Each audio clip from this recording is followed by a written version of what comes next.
My name is Emily. When I was 17, my father gave me one night to sign papers I didn't understand, or leave his house.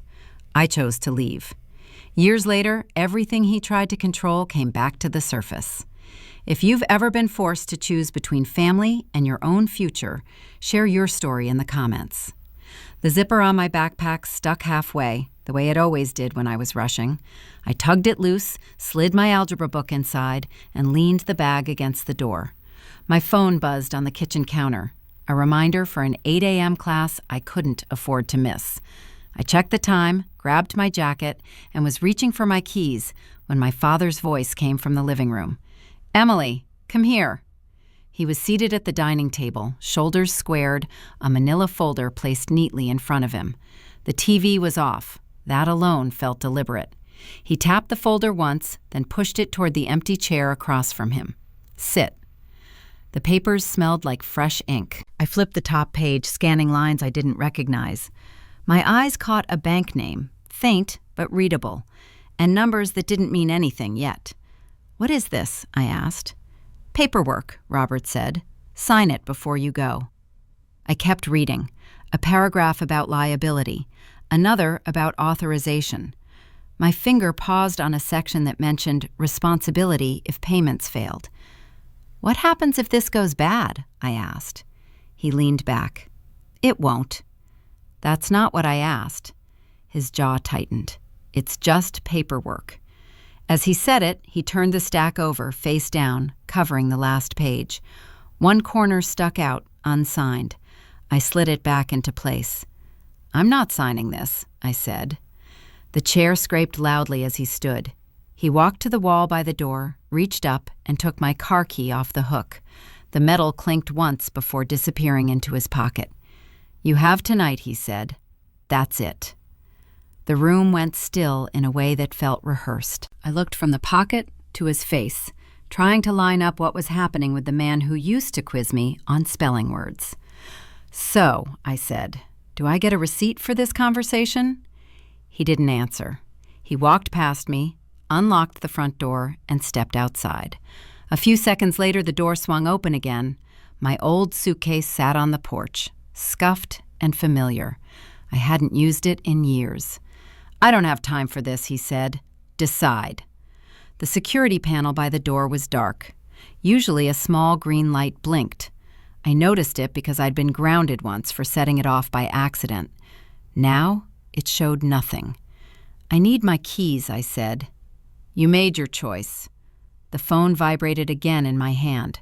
10% battery. I stepped onto the porch, dragging the suitcase with me, and pulled up the taxi app. The address auto-filled before I could think about where I was going.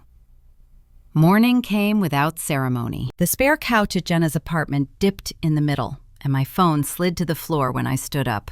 5% battery.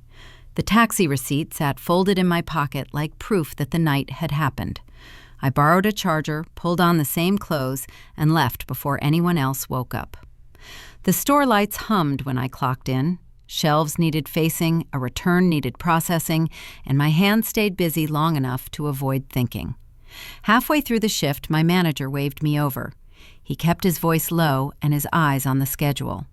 "Everything okay at home?"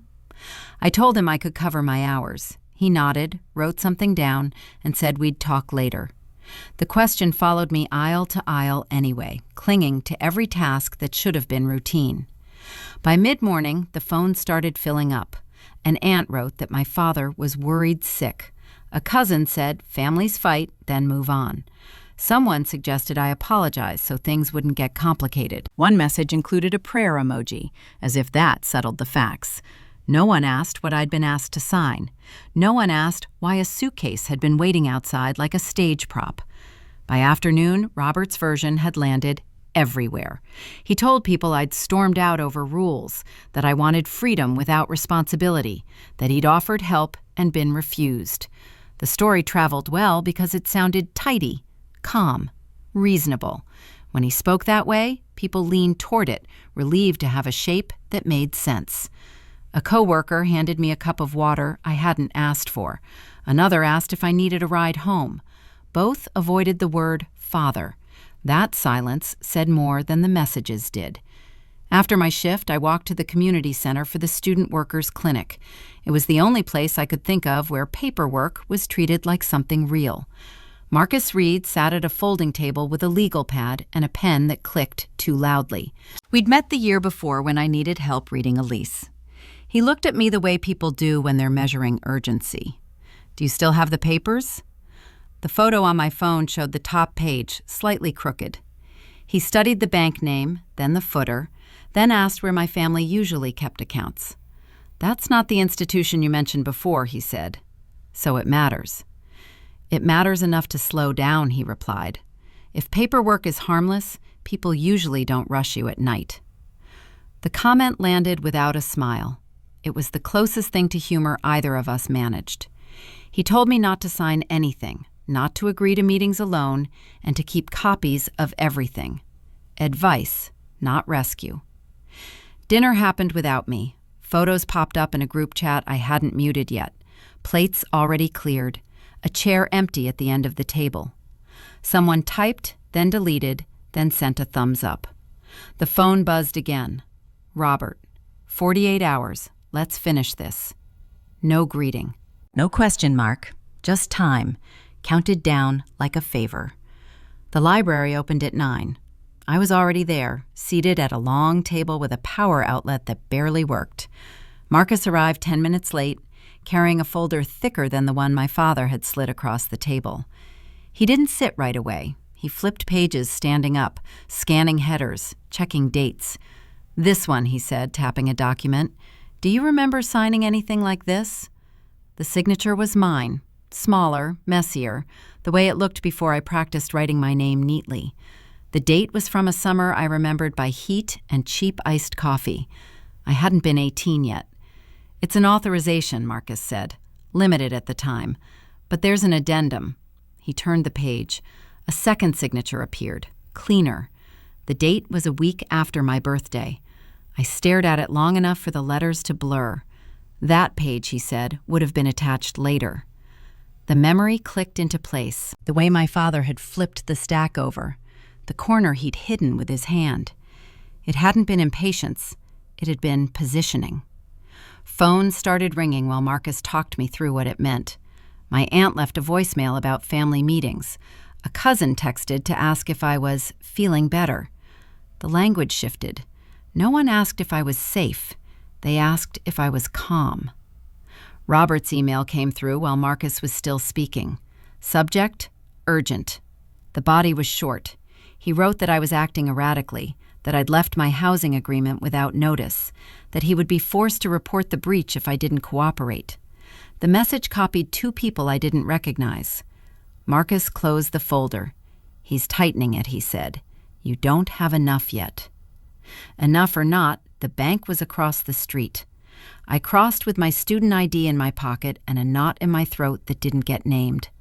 The teller asked for my name, then paused at the screen. "There's a note," she said. "Can you wait a moment?" She returned with a man in a blue tie who introduced himself and asked me to sit. He asked if Robert Carter was my father. He asked if I'd authorized recent activity. I answered carefully. "Your father was very prepared," he said, almost admiringly. "He usually is," I replied. The smile didn't reach his eyes. He explained that there was an account connected to my name. He couldn't show details without formal representation. Policy. He slid a pamphlet across the desk and apologized. The sun was down by the time I reached the parking lot. My phone buzzed again. Another message from Robert. Another reminder. Papers were already spread across his desk. Corners waited with a coffee mug and a stapler. He pointed at a line highlighted in yellow. "They added a co-signer," he said. The name belonged to my uncle. A quiet man who avoided arguments and never missed holidays. According to the document, he'd guaranteed the obligation after I turned 18, shifting liability neatly and legally. He says he didn't understand what he was signing, Marcus continued, but his signature is there, and the timing helps your father. Another email arrived while he spoke. The school's finance office, polite and firm, explaining that my tuition account was under review due to an external hold. Classes would continue, but access to registration and transcripts was paused. "So I can attend," I said, "but I can't move forward." That's one way to put it. The landlord's message followed an hour later. Rent was overdue. He'd been patient, he wrote, but patience had limits. Payment by the end of the day, or the room would need to be vacated. No hard feelings. By the time I reached the house, the front door was unlocked. Boxes sat stacked by the wall like a suggestion rather than a threat. The landlord stood near the kitchen, hands folded, explaining policies he'd explained before. "I can't get paid if your account's frozen," he said. "I'm sorry." A text from Robert buzzed through while I packed. He said the situation was spiraling. He said this could all be fixed if I stopped making it worse. He said people were starting to worry. Marcus called just as I zipped the last bag. "They're saying you took documents from the house," he said, "that the security system shows gaps." "The camera was off," I replied. "That's the point," he said. "They're framing it as convenience, not absence." There was nothing left to argue. No missing detail to uncover in the moment. The pattern stood out clearly now. Pressure, isolation, a paper trail that looked clean if you didn't ask when it started. "We don't have enough to counter yet," Marcus said. "If you confront him directly, it gets worse." A family meeting materialized without my consent. Messages arrived with an address and a time. Everyone used the word urgent. No one asked if I could make it. The living room filled quickly. My uncle avoided my eyes. Robert sat at the center, calm as ever, explaining how concerned he was. He spoke about stress and misunderstandings. He mentioned my name the way people mention weather. "I just want her safe," he said. Phones vibrated around the room. I felt mine do the same. Missed calls stacked from numbers I recognized and ones I didn't. When I said nothing, someone suggested I apologize so we could all move forward. That was when it landed. The realization wasn't dramatic. It didn't need words. The idea that a single conversation could fix this had expired somewhere between the bank desk and the landlord's kitchen. Back at the house, the landlord waited by the stairs. He watched me carry the bags down, one at a time. Each step echoed more than it should have. The bus pulled away from Austin with a hiss and a shudder, carrying a mix of night workers, students, and people who didn't ask questions. I took the seat by the window because it was open, not because of the view. My phone rested face down on my thigh. Missed calls stayed missed. The driver announced the next stop and kept going. Miles stacked without ceremony. I watched the aisle more than the road, counting exits by habit. When the bus stopped near a strip of motels, I got off with 2 bags and a paper ticket that felt temporary. The clerk slid a key across the counter without comment. The room had a bed, a desk, and a lamp that worked if you left it alone. Sleep arrived in pieces. Morning came the same way. A vending machine rattled in the hall. I sat on the edge of the bed and lined up the decisions that had brought me there, not to punish myself, but to inventory damage. Believing he wouldn't go that far had been one. Assuming a direct conversation would end it had been another. Signing anything at 17 without asking every question had been the third. None of those choices needed emotion to explain them. They needed acknowledgement. There was no crying, no replaying speeches. The note that mattered was simple. A door had been left open, not by accident, not by force, by trust. The realization didn't burn, it cooled. This wasn't a family argument. Arguments end when people agree to stop. What I was dealing with ran on forms, deadlines, and the weight of being reasonable in public. It rewarded calm voices and punished hesitation. It thrived when everyone urged compromise. Seeing the shape of it changed what came next. The goal shifted. I didn't need Robert to admit anything. I didn't need an apology that would turn into a lecture. What mattered was placing the right documents in front of the right people in the right order and letting the process do what conversations couldn't. A message from Marcus arrived before noon, short and careful. He'd traced an old transfer linked to the loan, routed through a company that didn't operate anymore. The name meant nothing until it did. A shell. Same accountant, same firm letterhead as other filings Robert preferred. The pattern tightened without drama. We talked numbers and names. He said the quiet part plainly. Going forward meant burning bridges that had already been weakened. Credit would suffer. Holidays would change. The family would choose a version that spared them discomfort. None of that sounded theoretical.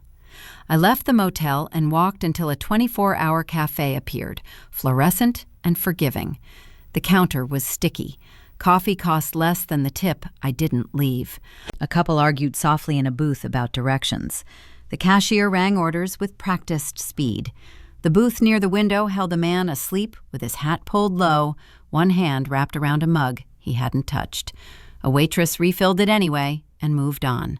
A TV over the counter looped weather without sound, maps sliding past counties I knew and ones I didn't. The menu board listed breakfast all day, which felt generous rather than sad. I ordered nothing yet. Standing there, the shape of the plan kept itself. The register chimed again. My hands stopped shaking when they had something to hold. I set the bills on the counter, counted them twice, and waited for change, aware that nothing dramatic was happening and that this was the point. Quiet progress didn't announce itself, and it didn't need permission. It required patience, receipts, dates, signatures, and showing up again tomorrow without explaining myself to anyone. Waiting in line, I opened my phone. Robert's countdown ticked. Messages from relatives stacked with advice about peace. The screen felt smaller than it had before. I deleted nothing. I saved everything. When Marcus answered, the place was loud enough to cover my voice. "I'm ready," I said. He asked one question to be sure. "You understand what filing means?" "I do." The register opened. Change slid across the counter. The barista called the next order. I held the cup steady and watched the steam thin. "Let's file it," I said. The conference room smelled like old paper and coffee.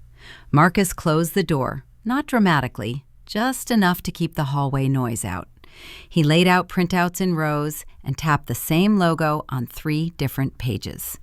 "This isn't about you refusing to sign," he said. "It never was." He showed me a timeline that ran backward. Loans opened, refinanced, shifted. Names changed, balances moved.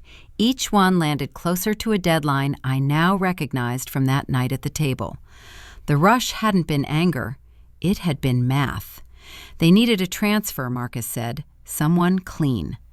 The records from the bank archive filled the next hour. Old statements, dormant accounts, shell companies that existed just long enough to hold risk. The same accountant's name appeared again and again. So did the same law firm footer. My name sat at the end of the chain, neat and legible, ready to absorb damage. I asked where the others were.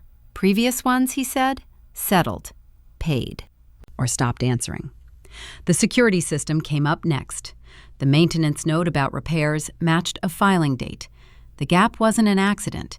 It created a story where papers could be moved without witnesses. The flipped page wasn't impatience either.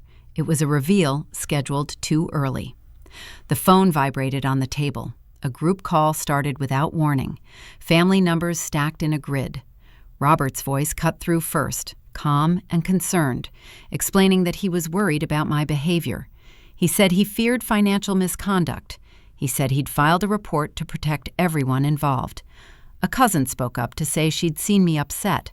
My uncle added that he'd signed things he didn't fully understand.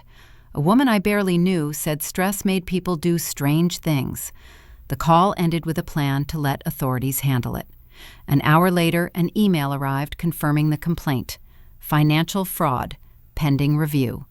The language was formal and heavy. A witness who'd promised to clarify details sent a short message instead, backing away, citing advice.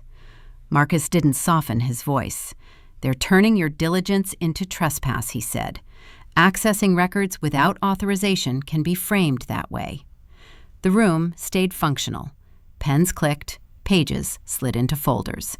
There was nothing to fix in the moment. No missing document that would save time. The position was worse than before because it looked official. We stepped outside into late afternoon heat. My phone chimed again. A notification required my presence at a hearing. Date, time, location. The paper felt heavier as I read it, not because of fear, but because it confirmed the scale. This had been running long before my refusal. I hadn't caused it. I'd been selected. The thought didn't spiral. It organized. Worst case now sat clearly on the table. Accounts frozen longer. Credit scarred. Family gone quiet or loud, depending on the audience. None of that changed the process. Marcus asked one question as we walked. "Can you show up?"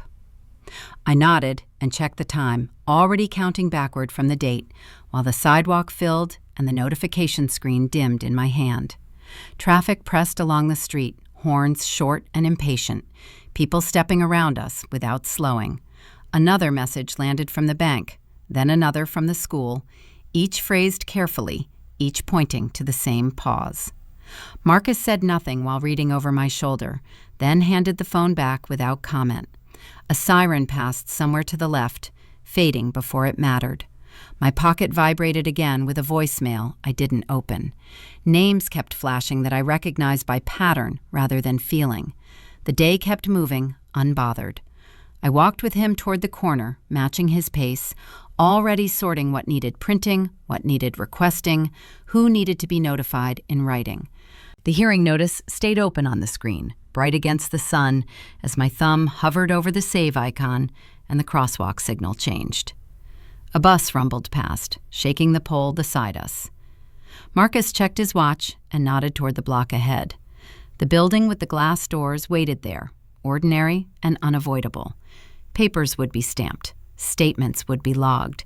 Questions would be asked in rooms that smelled like toner. None of it required speeches. It required attendance. I adjusted the strap on my bag, felt the weight settle, and stepped forward as the light turned, keeping the notice visible, unread messages stacking, the afternoon continuing to spend itself while we crossed. Footsteps echoed unevenly, cars idled, and the phone warmed in my palm as the screen stayed lit, the date fixed, the next step waiting, and the count continuing downward without asking whether anyone approved or how quickly it had all escalated. The waiting area outside the hearing room filled early. People clutched folders, whispered into phones, stared at screens that didn't change fast enough. Marcus handed over a checklist and nodded once. This wasn't a family conversation. It was a process with rules, and we followed them in order. When my name was called, the folder felt heavier than it had any right to. The clerk directed us to the table and asked for submissions. Documents slid forward one stack at a time. Transaction histories, authorization chains, corporate filings tied together by dates and signatures. Each piece landed with a soft sound that didn't match the work behind it. Robert arrived late. He took the seat across from me, adjusted his jacket, and offered a look meant to signal concern rather than preparation. When asked to respond, his voice stayed steady. "She's misunderstood what she signed," he said. "There were some administrative errors." He explained the rush as stress, the deadlines as coincidence, the missing page as a printer issue. It was tidy, practiced, and aimed at relief. Heads around the table nodded at the familiarity of it. Marcus waited. When it was our turn again, he placed a single page on top of the pile and asked that it be entered into the record. An email thread appeared on the screen, time-stamped and verified, showing Robert directing the transfer of liability and referencing my birthday as a trigger point. Robert leaned forward. "That email's being taken out of context," he said.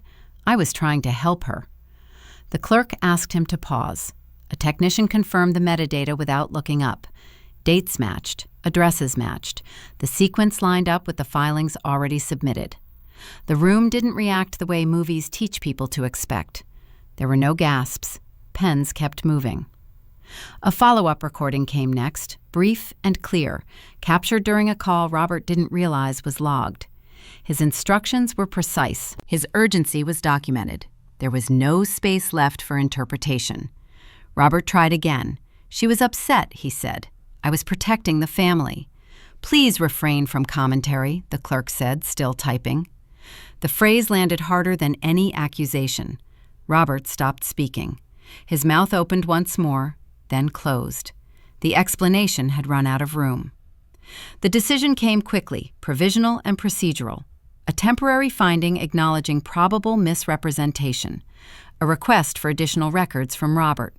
A pause placed on enforcement actions tied to my name. The words weren't dramatic, but they shifted weight. The clerk slid papers across the table and asked Robert to surrender certain documents within a set time frame. He nodded, slower now, and gathered his things. When the door closed behind him, it sounded final in a way paperwork rarely does.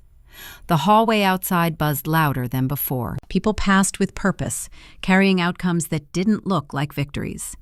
Marcus handed me a copy of the order and tucked the rest away.